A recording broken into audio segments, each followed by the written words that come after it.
ici Marie-Michel de la clinique Interaction et je suis ici présentement pour vous expliquer comment fabriquer une boîte sensorielle à la maison. Une boîte sensorielle est une belle activité à faire avec des enfants de 3 à 7 ans pour stimuler le sens du toucher, le développement du langage et travailler la logique chez nos enfants. Donc, pour commencer, ça nous prend très peu de matériel pour fabriquer une boîte sensorielle. Ça nous prend une boîte de grandeur moyenne et ça va nous prendre des objets pour la décorer. Donc, ça va être soit de la peinture, soit des brillants, des collants. Moi, ici, j'ai imprimé des dessins et je les ai dessinés. Donc, je vais commencer par découper le couvercle de ma boîte pour, après ça, aller la décorer.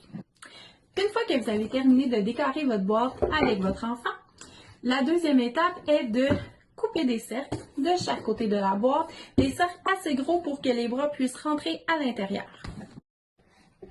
Une fois que vous avez terminé de découper les cercles et qu'ils sont assez grands pour y insérer les bras, il faut maintenant choisir des objets de forme, texture et grosseur différentes.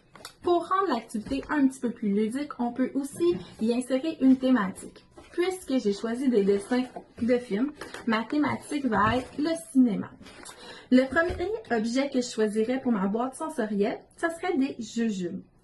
La texture caoutchouteuse peut être intéressante à faire deviner l'enfant. Le deuxième objet que je choisirais serait des morceaux de chocolat. Qu'est-ce qui peut être intéressant avec ce type d'objet-là? C'est que l'enfant peut sortir la main, le sentir pour essayer de deviner quel est l'objet.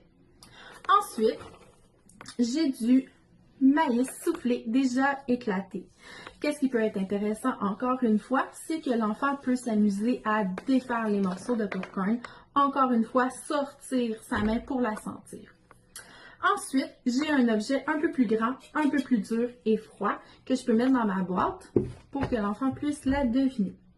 Et finalement, pour ajouter une texture différente, j'ai ici dans mon assiette de la fécule de maïs et de l'eau. C'est une texture qui est quand même assez dure au toucher quand elle est sur l'assiette, mais quand vous essayez de la prendre, elle devient liquide. C'est quelque chose qui pourrait être encore une fois intéressant à regarder avec votre enfant. Donc voilà, c'est ce qui conclut ma fabrication de boîtes sensorielles que vous pouvez essayer à la maison avec vos enfants. J'espère que ça va vous plaire et à la prochaine. Au revoir!